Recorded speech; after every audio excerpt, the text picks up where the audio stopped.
Hello नमस्कार दोस्तों, आप सभी का स्वागत है हमारे इस नए वीडियो में। तो यूपी ट्रिपल एस सी पेट सेक्शन वाइज क्वेश्चन पेपर 2025 का रिवाइज करना हो तो हमारे इस वीडियो को लास्ट तक बने रहिएगा।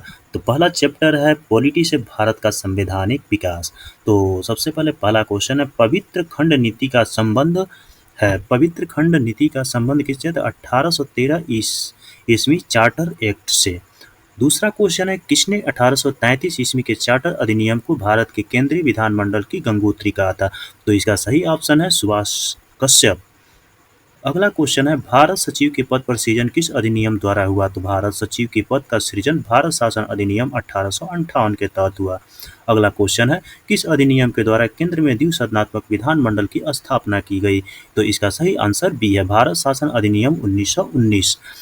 पांचवा क्वेश्चन है, निम्नलिखित में से कौन से अधिनियम को बाल गंगाधर तिलक ने बिना सूरज का सवेरा कहा है? तो पहला क्वेश्चन सही है, 1919 ईस्वी का अधिनियम।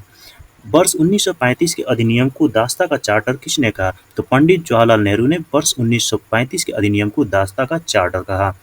केंद्र में द्वैध शासन किस अधिनियम द्वारा लागू किया गया? तो इसका सही आंसर है भारत शासन अधिनियम 1935।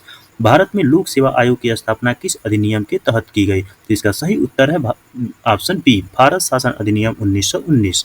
रेगुलेटिंग एक्ट 1973 के संदर्भ में निम्नलिखित में से कौन सा कथन सही है? तो इसका सही उत्तर है ऑप्शन नंबर सी, इस अधिनियम के अंतर्गत कलकत्ता में 1773 ईस्वी में एक उच्चतम न्यायालय की स्थापना की गई थी।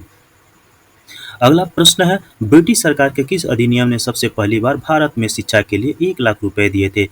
तो चार्टर अधिनियम 1813 के तहत। अगला प्रश्न है, बंगाल का गवर्नर जनरल को भारत का गवर्नर जनरल बनाया गया? तो इसका सही उत्तर है बी, 1833 के चार्टर अधिनियम द्वारा। अगला प्रश्न है, निम्नलिखित अधिनियमों में से किस अधिनियम द्वारा गवर्नर जनरल की परिषद में एक विधि सदस्य की अभिवृद्धि हुई? तो सही उत्तर है चार्टर अधिनियम 1833। निम्नलिखित में से किस अधिनियम ने भारतीय प्रशासन में भागीदारी की नींव डाली?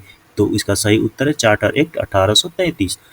अगला प्रश्न है, निम्नलिखित में से किस अधिनियम द्वारा ब्रिटिश ताज ने भारतीय प्रशासन को अपने हाथ में लिया? तो 1858 के अधिनियम द्वारा।